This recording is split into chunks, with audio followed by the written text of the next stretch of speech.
नमस्कार, खबर तो समझिए देख रहे हैं आप और मैं आपके साथ रंजना रावत। बुलेटिन में सबसे पहले बात लोक आस्था के पर्व पर पहरे की, जो दिल्ली में लगाई गई है।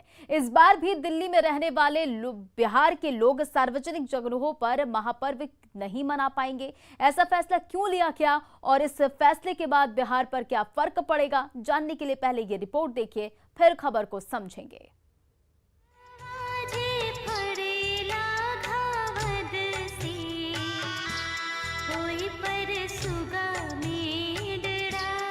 घाटों पर छठ की ये छटा इस बार दिल्ली में देखने को नहीं मिलेगी। दिल्ली के घाटों पर लोग भगवान भास्कर की आराधना नहीं कर पाएंगे, क्योंकि राजधानी दिल्ली में इस बार भी लोगों को सार्वजनिक तौर पर छठ मनाने की अनुमति नहीं होगी। दिल्ली आपदा प्रबंधन प्राधिकरण यानी DDMA ने कोरोना के खतरे को देखते हुए एहतियातन ये रोक लगाई है। इस वक्त हम दिल्ली के ITO छठ पूजा घाट पर खड़े हैं। दिल्ली में इस साल भी कोरोना महामारी के चलते सार्वजनिक स्थानों पर छठ पूजा नहीं होगी।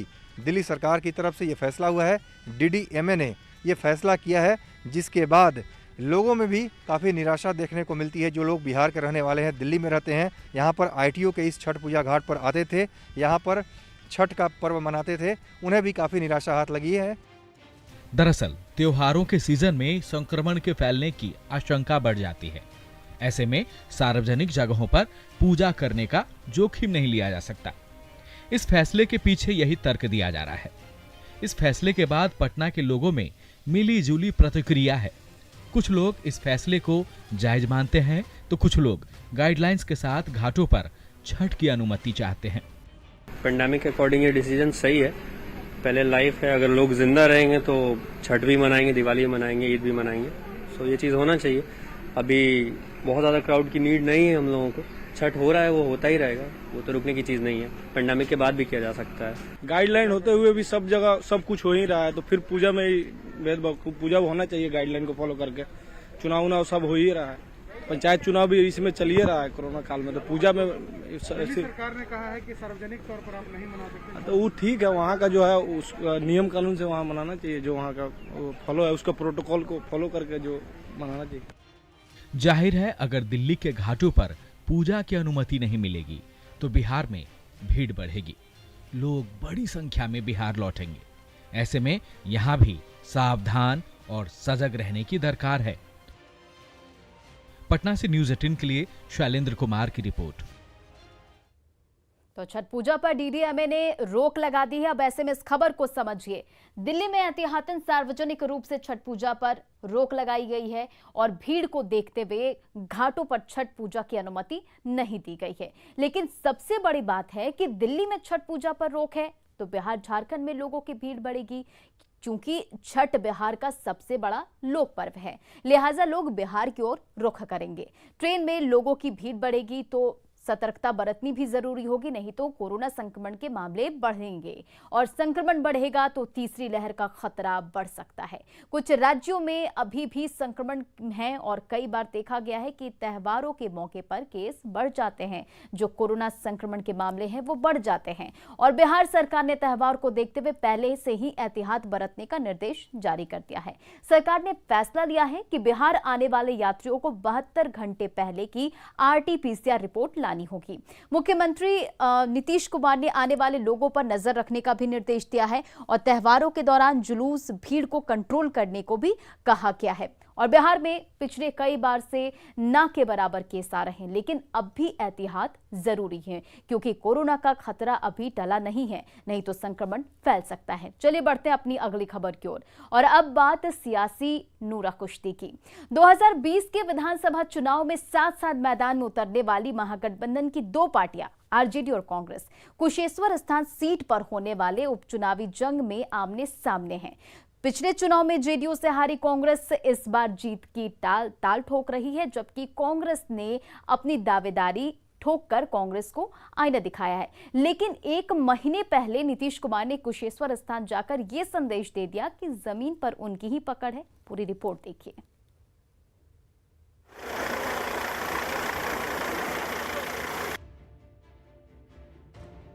ये तस्वीर 1 सितंबर की है, जब पानी से घिरे कुशेश्वर स्थान के हालात का जायजा लेने CM नीतीश कुमार पहुंचे थे। मुख्यमंत्री ने अपनी बोट भी पानी में उतारी थी और सड़क से यात्रा करते हुए कुशेश्वर स्थान से दरभंगा भी गए थे। बुनियादी सुविधाओं की हकीकत को देखा था और अधिकारियों को कई निर्देश भी दिए थे। सीएम ने कुशेश्वर स्थान में पर्यटन को बढ़ावा देने की बात भी कही थी। मतलब कुशेश्वर स्थान को लेकर सरकार कितनी गंभीर है, ये संदेश सीएम ने पहले ही दे दिया है। सरकार अपना काम बखूबी कर रही है, लेकिन एक बार फिर सरकार के काम पर मुहर लगाने की बारी है। बिहार की 2 सीटों तारापुर और कुशेश्वर स्थान में ठीक 1 महीने के बाद उपचुनाव होने जा रहा है। तारापुर तो ठीक है, लेकिन कुशेश्वर स्थान सीट पर महागठबंधन के बीच तलवारें खींचती नजर आ रही है। आरजेडी और कांग्रेस दोनों आमने सामने दिखाई दे रहे हैं। चूंकि पिछली बार महागठबंधन खेमे से कांग्रेस मैदान में थी, लिहाजा इस बार भी कांग्रेस दावा ठोक रही है, जबकि आरजेडी इस बार दोनों सीटों पर अपनी दावेदारी पेश कर रही है। कांग्रेस का हक है उस सीट पर और वो सीट हम जीत सकते हैं, लेकिन उसको दोबारा असरटेन करने के लिए हम टीम भेजे हैं, वहाँ पे देखा जाए, क्योंकि कोई लाइट डिसीजन हम लेना नहीं चाहते हैं। मजबूत से डिसीजन करेंगे, गठबंधन मजबूत से लड़ेगा, गठबंधन के सभी घटक के लोग वहाँ जाएंगे, कैंपेन करेंगे, प्रचार करेंगे। लोग तो मजबूत है ही हैं, लेकिन ऐसे मजबूती नहीं है कि हम सब सीट पर लड़े। हम तो बिहार में 70 सीट कांग्रेस को दिए, हमने वामपंथी को 20 सीट दिया। इसका मतलब थोड़े कि वहाँ हमारी हैसियत नहीं थी, हमारी हैसियत थी, लेकिन हमको बड़ी लड़ाई लड़ना था, तो हम लोगों ने सीटों का बंटवारा किया। दरअसल कुशेश्वर स्थान में कांग्रेस ने पिछली बार अपना उम्मीदवार उतारा था, लेकिन कांग्रेस को हार मिली थी। इस बार आरजेडी इस सीट से चुनाव लड़ने का मन बना रही है। 2020 के विधानसभा चुनाव में कांग्रेस का खराब स्ट्राइक रेट कहीं ना कहीं आरजेडी को आज भी खल रहा है। दिल्ली से अमितेश कुमार की रिपोर्ट। चलिए अब इस खबर को समझिए। बिहार में 2 सीटों पर उपचुनाव होना है। तारापुर और कुशेश्वर स्थान सीट पर यह चुनाव होना है। महागठबंधन 2 सीटों पर उपचुनाव को एक मौके के तौर पर देख रहा है। दोनों सीटें अभी एनडीए के खाते में हैं और एनडीए के पास मौजूदा वक्त में 126 विधायकों की ताकत है, जबकि महागठबंधन के पास 115 सीटें हैं। अगर 2 सीटों पर महागठबंधन की जीत होती है तो महागठबंधन की ताकत 117 हो जाएगी। कुर्सी के लिए जादुई आंकड़ा 122 की जरूरत होती है, लेकिन पेच कहां फंस रहा है, इसे बारीकी से समझना होगा। महागठबंधन में 3 धड़ा शामिल था। आरजेडी, कांग्रेस और लेफ्ट पार्टियां महागठबंधन का हिस्सा है। सीट बंटवारे में कांग्रेस को 70 सीटें मिली थी और 70 सीटों पर लड़ने वाली कांग्रेस को 19 सीटों पर ही कामयाबी मिली, यानी उसका स्ट्राइक रेट काफी नीचे रहा। और मांझी की हम और वीआईपी से स्ट्राइक रेट कांग्रेस का काफी नीचे था। कहीं ना कहीं आरजेडी सत्ता से दूरी को कांग्रेस का जिम्मेदार जरूर मानती है, इसलिए इस बार आरजेडी कुशेश्वर स्थान पर दावा ठोक रही है, जबकि कांग्रेस अपनी पुरानी सीट का राग अलाप रही है।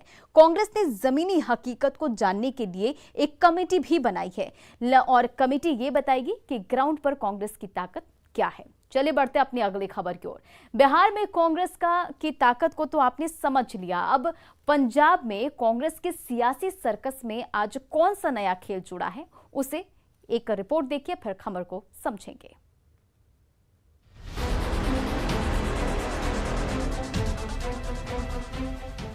सीएम चरणजीत और सिद्धू में हुई सुलह।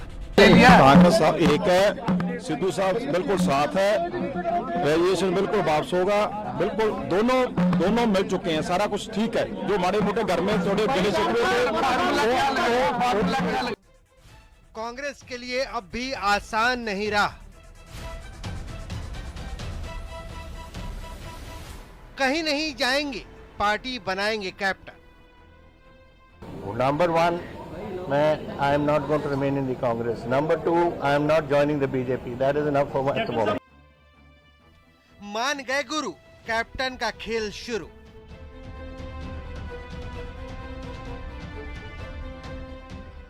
सियासत गजब है।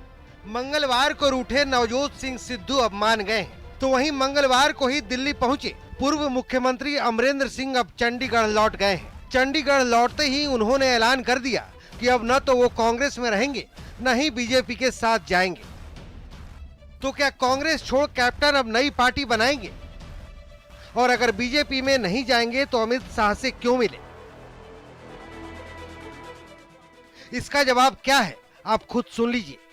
उसका कोई कनेक्शन नहीं था, ये कुछ और बातें थी जो मैं सुबह भी कह चुका हूँ कि जो कई इश्यूज हैं सिक्योरिटी के वगैरह, जो मैं उनसे बात की। सुना आपने, सुरक्षा के मुद्दे को लेकर कैप्टन ने केंद्रीय गृह मंत्री अमित शाह से मुलाकात की थी और उसके एक दिन बाद यानी गुरुवार को कैप्टन अमरिंदर सिंह ने national security adviser Ajit Doval से मुलाकात की।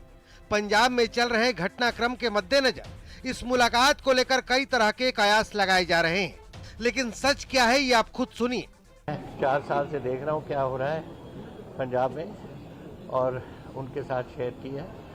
डेली ड्रोन आ रही हैं, जो ड्रोन पकड़े जाते हैं ठीक है, जो नहीं पकड़े जाते वो कहाँ जा रहे हैं, क्या काम है उनका, कौन उठा रहा है उनको, ये सारी बातें नेशनल सिक्योरिटी के साथ।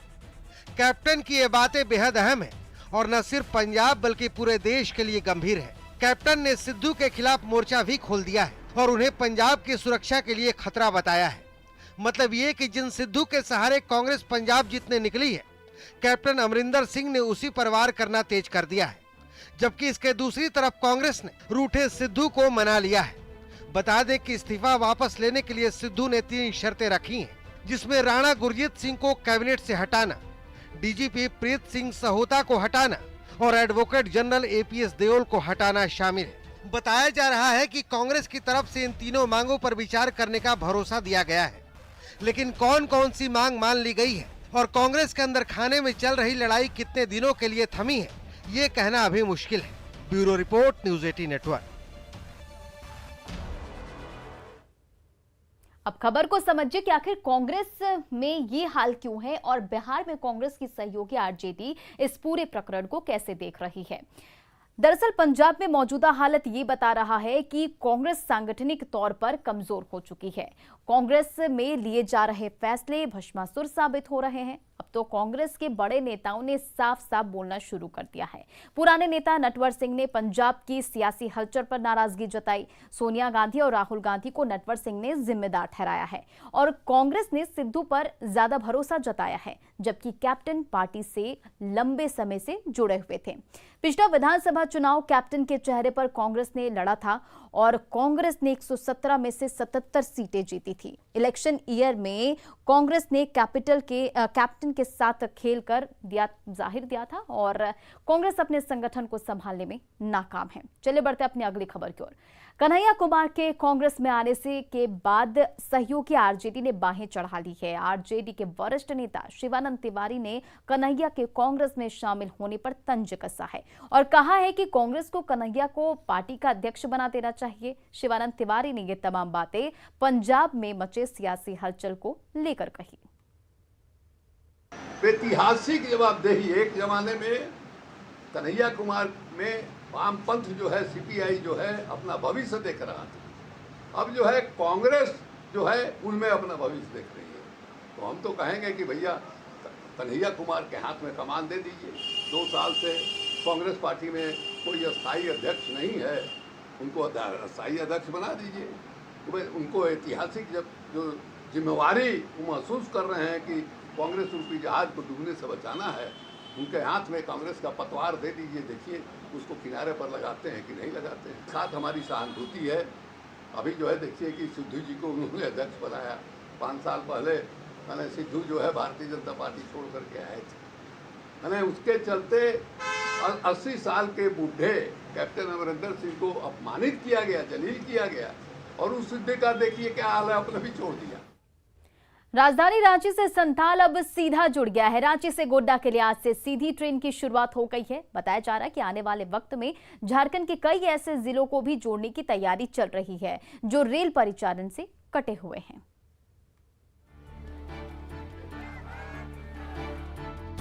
सज धज कर दुल्हन की तरह तैयार ये ट्रेन गोड्डा जाने को तैयार है। इसके जरिए झारखंड को एक बड़ी सौगात मिली है। संथाल से अब राजधानी का सीधा कनेक्शन जुड़ गया है।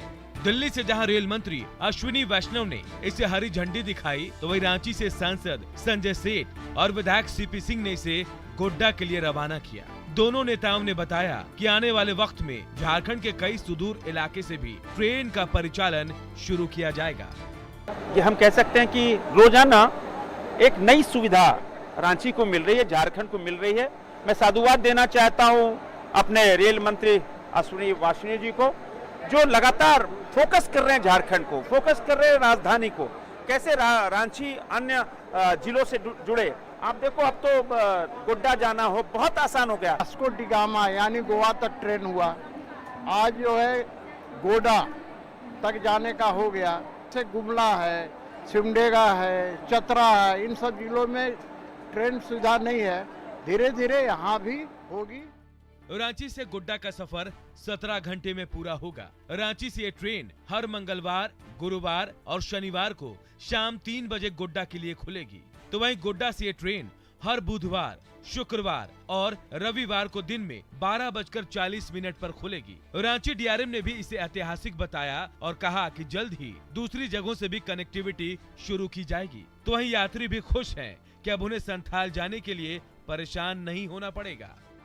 गोड्डा जो एक यहाँ का एक संथाली परगना का जिला है, उससे प्रदेश की जो राजधानी है सीधा जुड़ गई, जिससे एक ऐतिहासिक क्षण है। और बाकी 2 या 3 डिस्ट्रिक्ट जो बचे हुए हैं उसके लिए भी रेलवे काम कर रही है। 1:20 में वहाँ से खुली थी और वहाँ से बहुत गरीब गुरुआ को ये बहुत अच्छा सुविधा मिला है। इसके लिए मैं वहाँ के स्थानीय सांसद और स्थानीय विधायक को मैं आभार व्यक्त करता हूँ। संथाल को जोड़कर रेलवे ने संथाल और राजधानी के बीच की दूरी और परेशानी को कम कर दिया है। गुमला, चतरा जैसे इलाकों को भी सीधे राजधानी रांची से जोड़ने की तैयारी चल रही है और बहुत जल्द ही इन जगहों से भी रांची के लिए फर्राटे से ट्रेन दौड़ती नजर आएगी। रांची से न्यूज़ 18 के लिए निरंजन के साथ संजय सिन्हा की रिपोर्ट। चलिए अब इस खबर को समझिए। रांची गोड्डा एक्सप्रेस के चलने से लोगों की सुविधा जो हो गई है अब बढ़िया हो गई है। गोड्डावासी सीधे सीधे अब राजधानी से जुड़ गए हैं और झारखंड से बिहार के लिए एक और नई ट्रेन मिल गई है।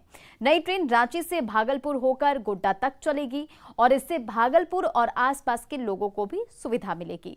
रेलवे ने गोड्डा से रांची के लिए सीधी रेल सेवा शुरू करने के साथ ही यात्रियों की जेब का भी ख्याल रखा है। इस ट्रेन में सफर के लिए त्योहार स्पेशल ट्रेन जैसे अतिरिक्त किराया नहीं चुकाना पड़ेगा।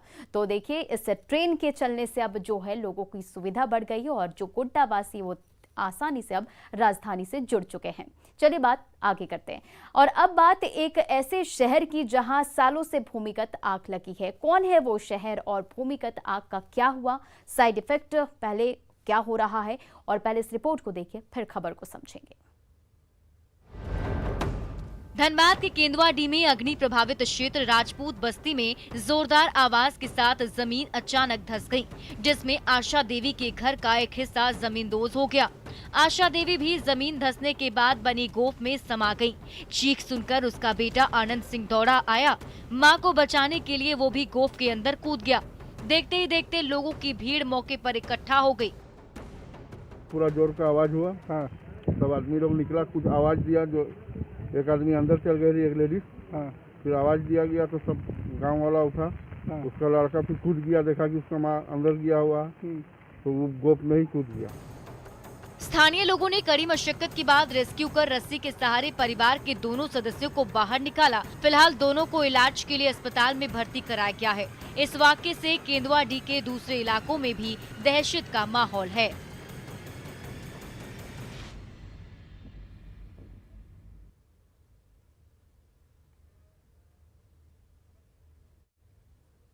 और चलिए अब इस खबर को समझिए। केंदुआ और आसपास के इलाके फायर एरिया है। जमीन के भीतर कोयले का भंडार है और कोयले को निकालने के लिए सालों से खनन हो रहा है और खनन के बाद जमीन की भराई नहीं होती है, लिहाजा भूधसान जैसी घटनाएं घटती रहती है। चलिए बढ़ते अपनी और फिलहाल इस बुलेटिन में इतना ही। बने रहे आप न्यूज़ 18 बिहार झारखंड के साथ।